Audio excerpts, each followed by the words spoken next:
So much, Peter, everybody, for the invitation to be here. It's tough being the last talk because there's almost nothing you can possibly say that isn't going to have been said 5 times before. But on the other hand, perhaps it's useful because it means an awful lot of things I don't have to explain, and frankly, I couldn't explain, because one of the things I should explain, as you can see there, I'm from the School of Pharmacy, and we're absolutely end users in this area. So what I'm going to do, we're not system administrators. My first degree was in synthetic organic chemistry. And I'm going to talk about a set of users, a set of end users who very much do not generally come with very high levels of technical skills. And it's a story about something that's in progress right now. It's a project in progress right now, and I'll tell you a little bit about the history of it as well. But I just want to kind of demonstrate for you, if you like, just what happens, if you like, when a group of some people close to being end users basically get into this space. So for all the experts in here, I mean, you'll probably curl up in horror at some of the things that we do. But in some ways, I don't apologize for that, because that's great, because then the point is what I'm talking about here are very much open projects, and the more advice we can get about how to improve the way things we do, the better. But one thing I'd stress is that the reason that we've got to where we are is because we are totally focused on trying to give people tools that actually work for them. And I think perhaps one of the advantages that we do have is that we are very close to those end users. So I hope that we have a fairly good idea about what they will accept and what they won't accept. So they may not always be the prettiest solutions, but in our experience, they have been quite successful in terms of getting to users and users taking them up. So Crossbow itself is actually a collaboration we're doing with Amazon and also UCB Cell Tech, who are a small Belgian, actually, and UK pharma company, who interestingly are, the conversation earlier, quite up really for cloud. I agree there are all sorts of problems about security and things like that, but hell, they go for every industry. Pharma isn't that different from banking or whatever, things like that.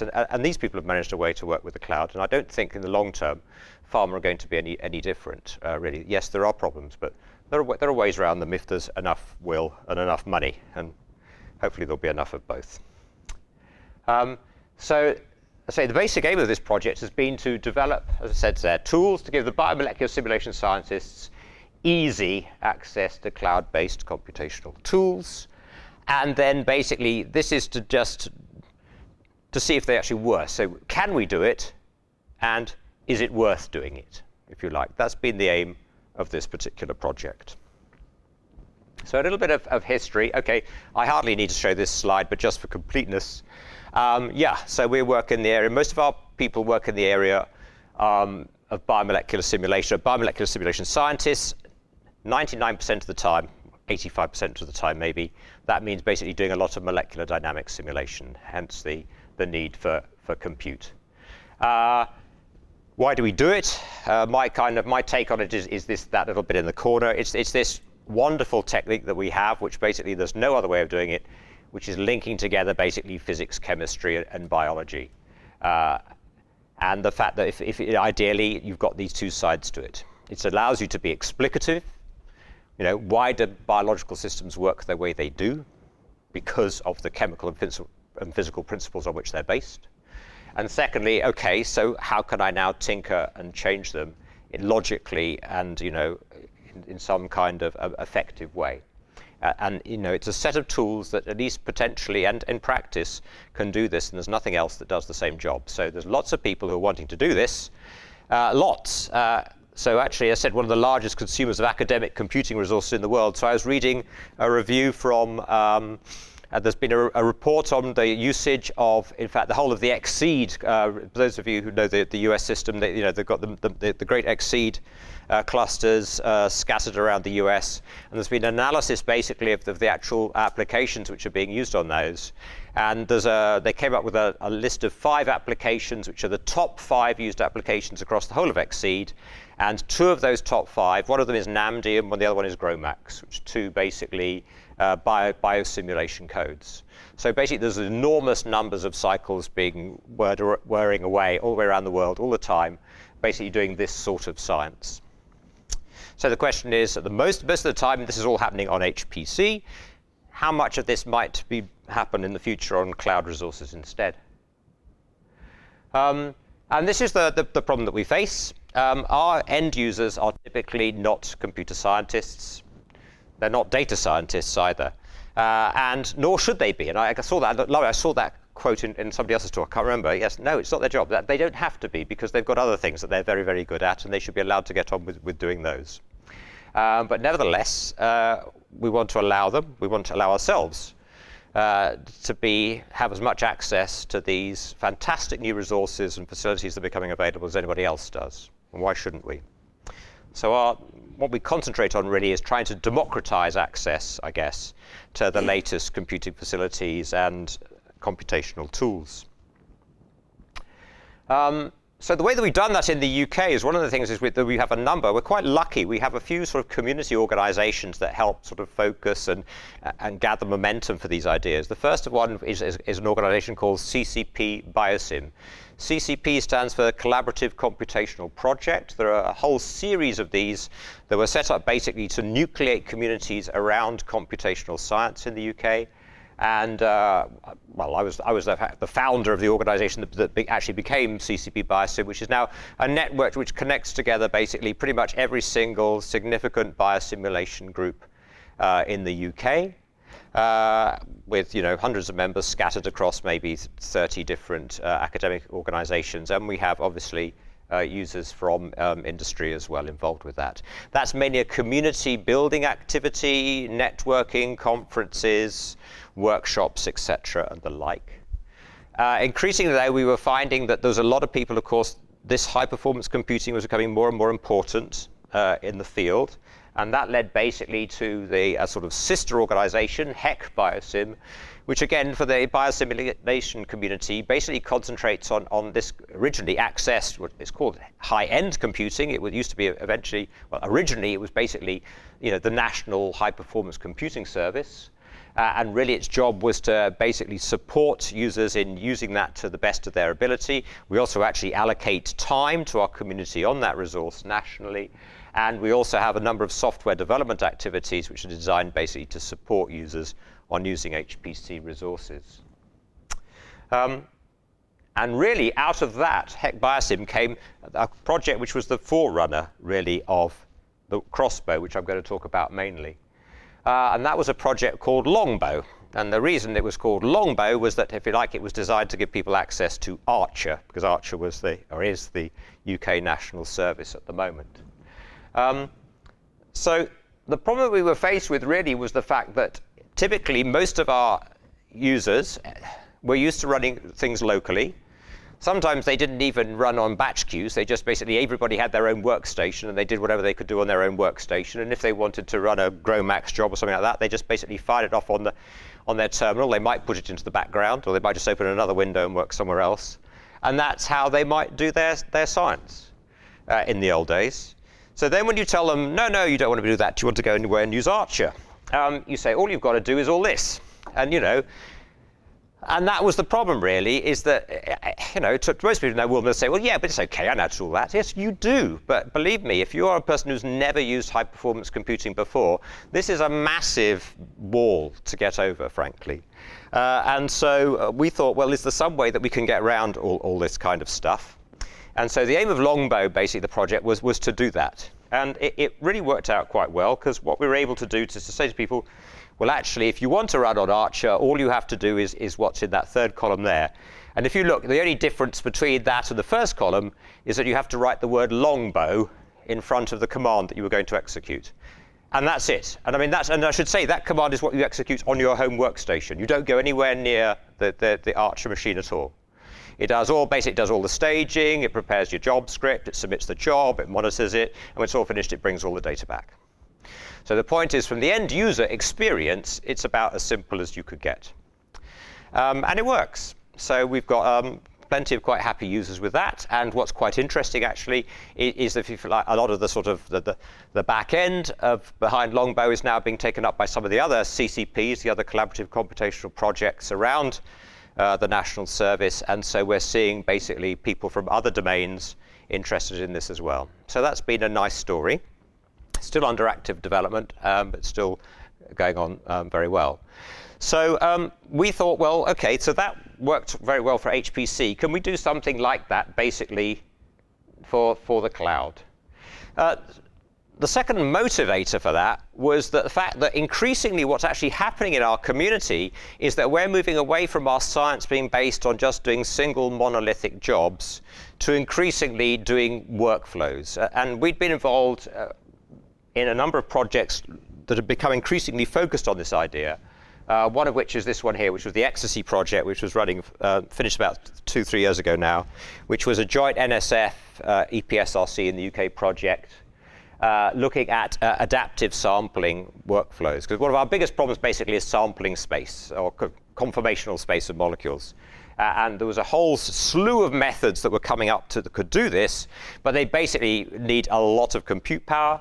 Interestingly, they nearly all involve a lot of, as Peter was talking about earlier, and we've had a number of talks about this, sort of embarrassingly parallel type simulations. Basically, a lot of MD, but pretty much all of it is uncoupled. You just need to fire off a lot of them. And so this project was about trying to look at developing these workflows within the context of using them on HPC resources. And this was in particular with a colleague of both Peter's and mine, Shantanu Jha, and their group at Rutgers. And they've got some very nice infrastructure to do this. But despite the fact that they are serious, basically, software engineers, we can't get away from the fact that trying to do these sorts of things on HPC resources is jolly hard. It is really, really hard to get them to work well. An enormous amount of effort. And so the interesting thing is that, well, maybe there are other sorts of resources that actually might even be better suited than conventional HPCs to do actually the sort of science which is increasingly the sort of science that we want to do. So in particular, one of these particular workflows, actually this slide is just almost it comes out. This is work that came out of the ECSTacy project.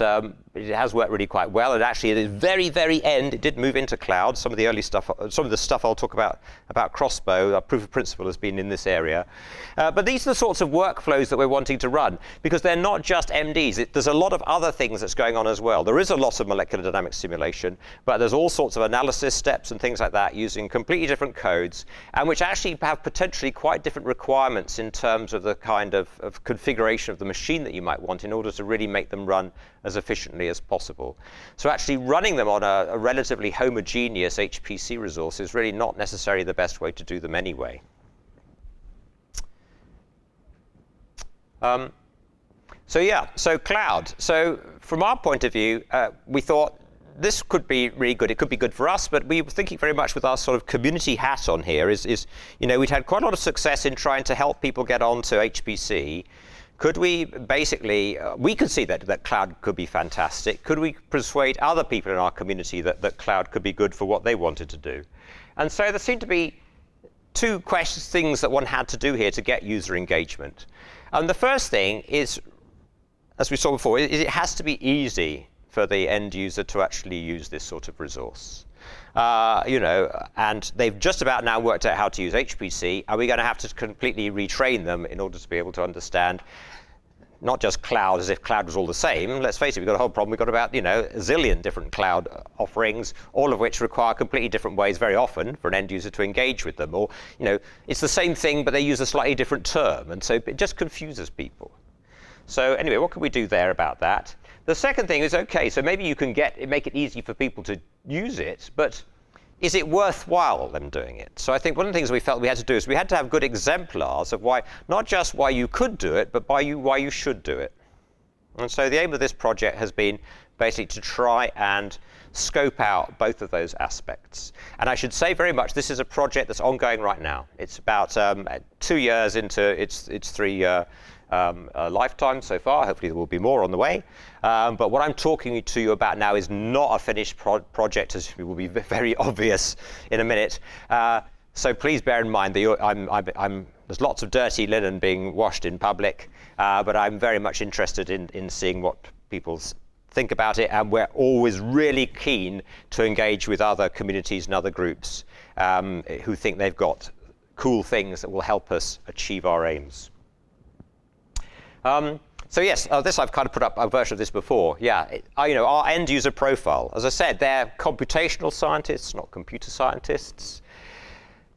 They tend to, in our field, they tend to have a legacy of they know command line driven software. It's interesting, we talked about what happens in industry. People love GUIs and things like that. Actually, if you go around most of the computational biosimulation groups in the UK, most of them are pretty happy with a terminal window and tippy-tapping away. That is actually how they work.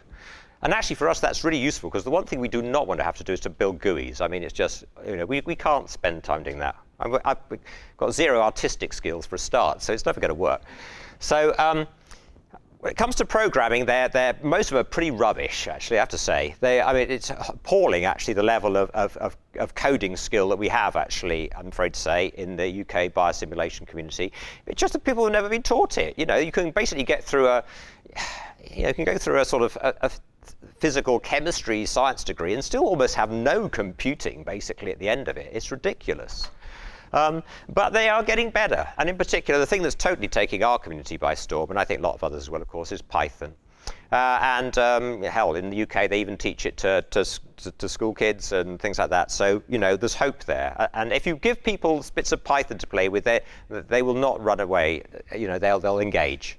And obviously, one of the things that is also clear is that people are keen to move away from their local facilities, just because it's getting harder and harder to find good facilities on which to do your research, and people know they have to look outside their own desktops, basically, in order to be competitive in the science they're doing. So there is a drive. They will potentially use these tools if you can get them onto it in an efficient way. So I'm not really going to talk anything about Crossbow in terms of how it was built or anything like that, really. It's yet another, because we've seen quite a few of these, personal compute cluster in the cloud. So that's what it is. Basically, it is genuinely one-click deployment, or one line of command in your terminal. And 5 minutes later, you've got yourself basically something that looks like that. It's got a head node. It's got however many worker nodes you want. Everything's linked together with a network file system. And there you are. And the end user can control basically everything about it they want. So they can choose what the instance types are for the head node and for the worker nodes. And they can choose, obviously, this is all AWS. So they can choose the image, obviously. Well, we'll talk a bit more about images in a minute. But they can say how much memory they want. If they want GPUs, we got, which nearly everybody does in our community, because that works really well for the MD codes, as we've heard. You can have all GPUs, but if you're doing something different, you don't have to. You can basically scale it as you want, according to the particular science you want to do. And we do use Spot instances throughout, which of course Amazon have got, which is quite nice. It can basically give you up to, we heard about costs. It can shave a lot off the cost, potentially, of doing your work if you're able to use Spot. So our whole infrastructure was designed, basically, as I'll talk a bit more about this in a minute, to be resilient to the possible vagaries of using Spot. So that's basically the system.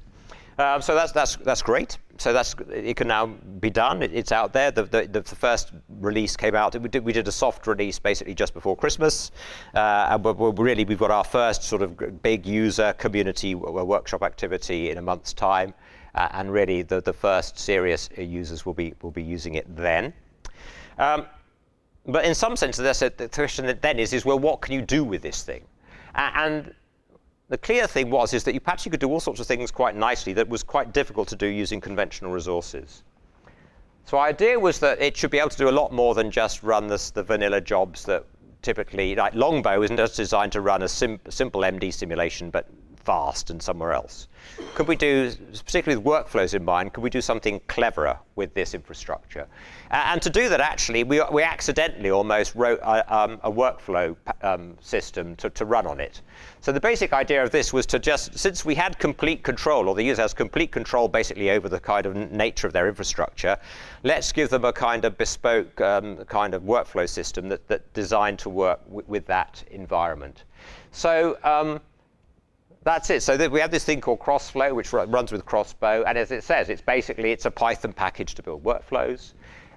What we wanted was this. We wanted it to be data-centric, because a lot of our data, we have basically a lot of it is shuffling large trajectory files around, and we don't want to do it any more than we have to.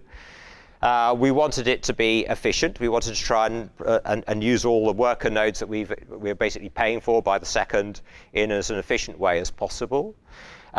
We want to have something which is going to be robust enough to cope with the fact that we are using spot instances. So if somebody somewhere decides basically they're going to pay more for them than we are, we've got to cope with that disappearing.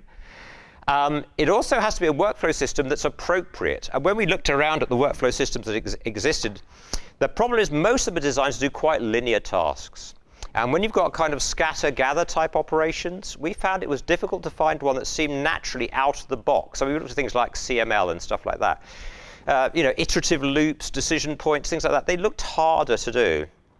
So we thought maybe it's worth trying to do something different that's better suited to our community, if we can do it easily. And basically, we wanted something that was flexible. In other words, we wanted to be able to build workflows that would work with the tools and software that people, some of it which is ancient, that our community is still using. We didn't want to have people have to sort of rewrite a lot of stuff or say, well, you can't use that anymore if you want to use this workflow, you've got to use this. So what was nice for us actually is that we were able to solve a lot of these problems without doing anything ourselves at all, because we got them for free by using Dask distributed. So our workflow system, Crossflow, is based very much, it's basically a few bells and whistles really on top of Dask, which is super. And the thing is, it's just the perfect kind of system for the nature of our cluster. Because the way our cluster is built, Dask distributed is just the perfect thing, really. And all we've had to do really is just add a little bit of sort of bells and whistles on top, really about those last two things. Basically about trying to cope with the sort of gather-scatter nature of these kind of, particularly these adaptive sampling workflows. And secondly, to basically make it easy for people to draw in their favorite and sometimes legacy software that they use. So yes, we've seen this before. So that's this one of these particular pipelines that we developed in the ECSTacy project, and which is proving quite nicely for doing a whole lot of interesting types of analysis. Are basically conformational space and sampling. It's the sort of stuff you need to do if you're trying to calculate things like binding free energies, if you're trying to predict the shapes of interactions between molecules, docking, all this sort of thing. These are the sorts of experiments you have to do.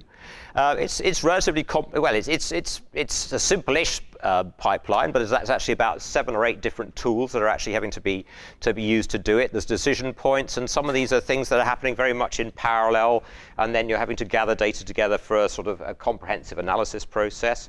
And what was nice is basically we were able to turn that all into basically about 12 lines of Python. I mean, obviously there is other stuff in there, but it is really, that's what the end user says, okay? Yeah, there's lots enough behind the scenes, but an end user can code a workflow like that in about, well, 20 lines of Python, okay?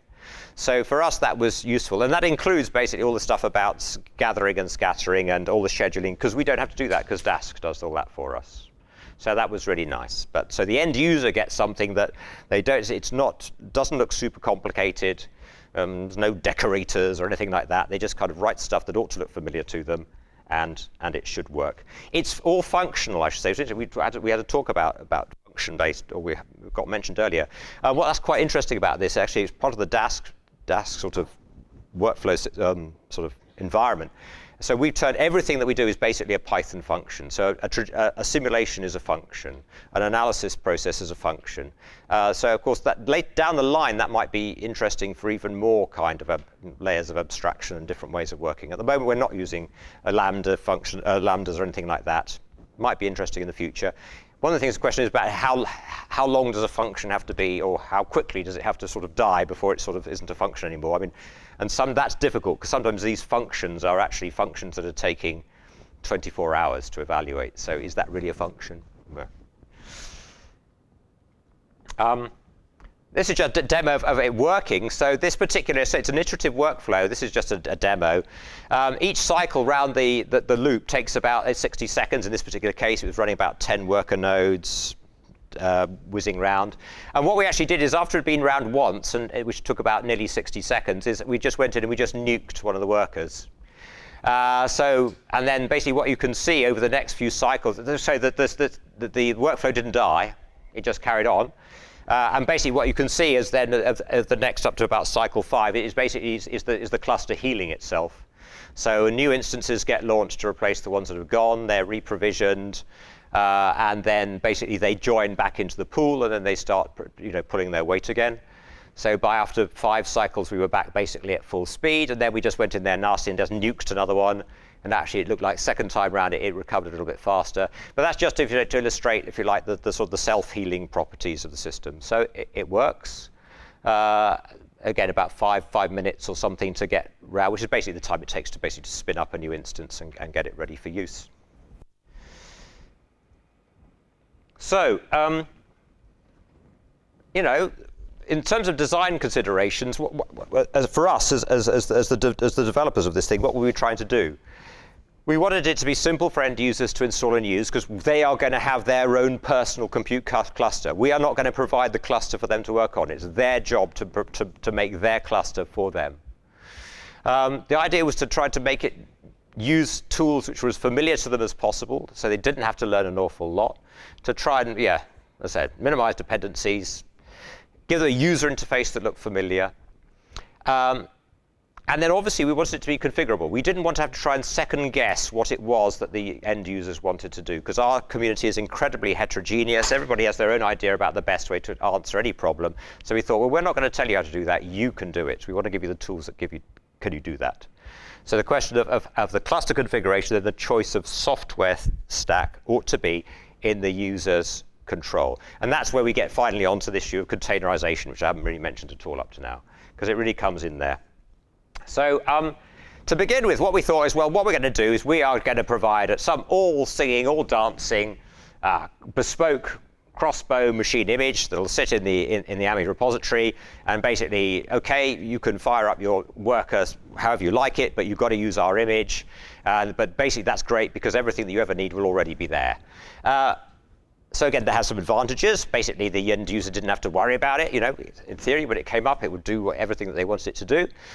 It was good for us because we basically put us in control and made sure that when we put things in there, we knew what they were, and we knew that certainly at the moment we put them in there, they were going to work.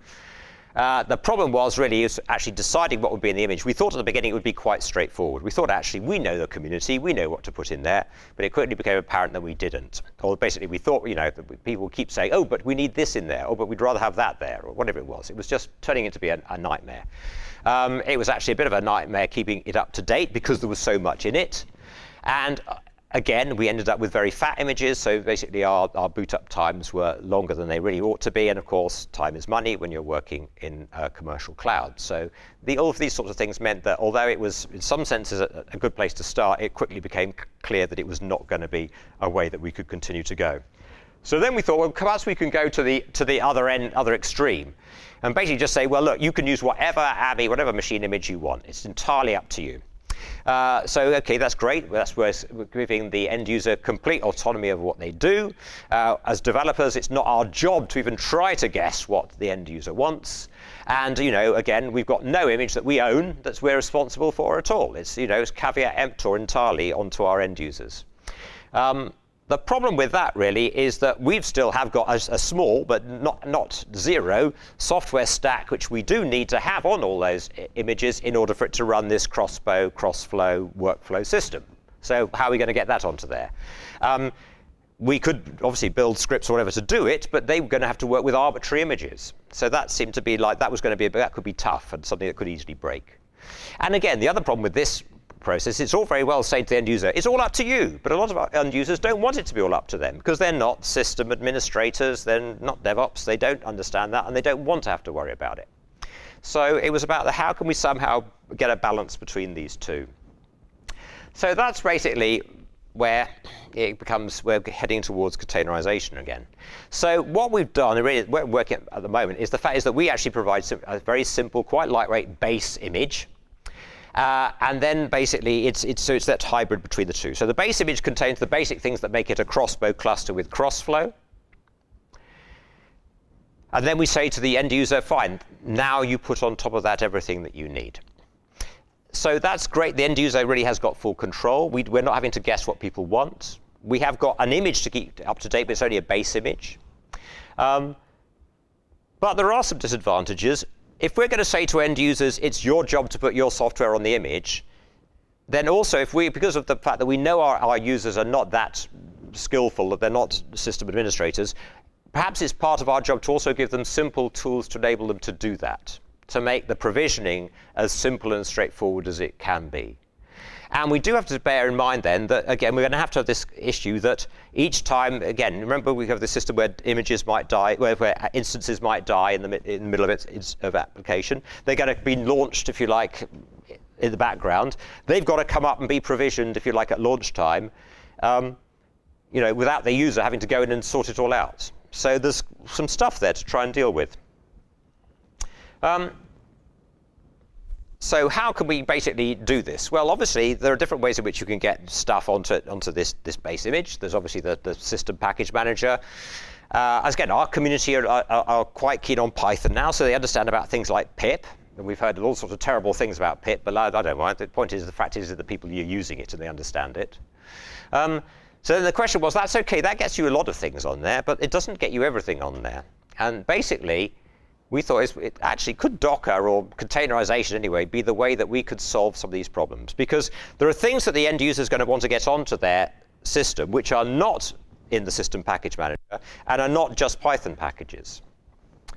So if you like, what the user wants is they want to be, once this cluster has been spun up, they want to make sure that they've got their software on it in such a way that they just basically, in their script or something, could just run, my app, blah, blah, blah, blah, blah, blah, blah, and it just works. So what they want to do is they want to install my app on this thing. Now, you can imagine, well, that's great. We'll build a Docker container. We'll put my app in the Docker container. That just gets basically pulled in. And so all the end users got to do is they just got to do, instead of running my app minus I, blah, blah, blah, they've just got to do Docker run minus I, blah, blah, blah, blah, blah, blah, blah, blah. It's easy. And, it sort of is, but if you're an end user, there's a massive difference between the first of those commands and the second. The first one you know about, the second one isn't. So how do you deal with that? Well, we know how to do that. What you do is you write a little shim script that basically mimics, if you like, that hides what the Docker run command actually is behind something that makes it look as though you're just running the native application. And this is all fine. So that's great. And so the question then is, how can you do that and make that an easy thing for people to install? So we started off playing with this very much internally and developed a little tool to help us do that. In the end, it actually proved so useful that instead we've actually kind of half spun it out of the project as well. And this is the thing that we call Pinder, which sort of stands for sort of pip installable Dockerized applications. And that's what it is. It's just a great mashup, basically, of a bit of Git, a bit of Docker, a bit of pip, all sort of put together. And what it is just basically doing is that you just got a Git repository somewhere which has got your Docker file in, which builds your application. But also, it's built to look like a Python package repository as well. So it's got a setup.py and things like that, which means that actually with pip you can install it. And actually, all that happens when you're installing it with pip is that you're just using the fact that pip can install basically scripts. You're not actually installing a Python package at all. You're just making use of the fact that pip allows you to stuff things into basically the user's path. In this case, it's those shim scripts. The shim scripts then basically pull the Docker container from the Docker hub or wherever it is for you to use. But the nice thing is it means that basically all the user has to do is, if you like, do something which is what they're used to. So, oh yeah, I forgot that this is, sorry, this is not very interesting for you, but if I show it to other people, it's more exciting. So yeah, that's installing Pinder. This is on a clean instance, nothing on it. So Pinder already knows about a whole load of useful tools. It knows about NAMD and GROMACS and a whole load of other things that we do. It can tell you something about them. It tells you what GROMACS is and the commands that are available, including actually, this uses FAT binaries, by the way, we heard about that, so you can get your instructions set right for whatever it is. So now we're going to install GROMACS.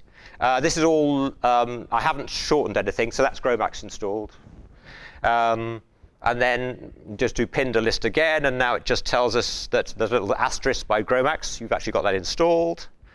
And then basically to see if it's going to run, let's try and actually run a native GROMACS command. It says I don't have the GROMACS, so it's just going to pull it. So this doesn't take too long. And then hopefully when it's pulled, it will actually do something. And we'll see a GROMACS command be executed. And yep, there it went. So that was just GROMACS basically there. Oh, and then we even got a nice little, there's a useful little quote. There we are. At the bottom. So, and that was the idea basically. So in other words, people know how to do pip install. so they can. It's not that difficult to do Pinder install, is it? You know, so we're trying to give people tools that are going to be familiar to them, and that's the basic idea. I mean, there's probably lots of cleverer ways behind the scenes of making it nicer, but the end user experience is what really matters to us, and we think we're probably on a good track there. So yeah, actually that's out of order. So how that happened. Yeah, summary. In the end, we're still on a journey in containerization. We're early stage of that journey, but it is clearly going to be absolutely indispensable to us for making this project work. It's not going to really work without containerization, and the fact that we've got it is fantastic. It's really the only way that we can get this balance between, as I say, end user autonomy and us as developers staying sane and not spending all our time just basically endlessly rebuilding containers or trying to second guess what an end user wants. We'd like to turn this little Pinder thing, probably it's really just a proof of principle thing, but it works and users are using it. It'd be nice to make it even more robust. We've got a collaboration at Leeds, and they're going to basically put, at the moment it's all Docker, but we're going to make it do Singularity. So it'll basically look at your system. If it looks like you've got Docker, it'll give you the Docker version. If it looks like you've got Singularity, it'll give you the Singularity version, etc., that sort of thing. I didn't know anything about Docker and some of these other things until yesterday, so I'm so glad I'm here. So it'd be really interesting perhaps in the future to look at those as well and see if we can add support for them as well. And then finally, yes, the people who've really done all the work, of which there are many. So I'd say Longbow, again, was a collaboration between us and people at the Science and Technologies Facilities Council up in Daresbury. ECSTacy, Cocoa, that was of course, that was the international project with NSF, and I'm really thankful to all the collaborators there, particularly Shantanu Jha's team at Rutgers for the help they gave us. And then the Crossbow is basically, Chris Swiss with me at the moment, who's doing a fantastic job. And again, Ben Cousins at UCB is keeping us kind of focused on also potentially what, the more industrial end users are really going to want from these systems as well. So yeah, thank you very much indeed.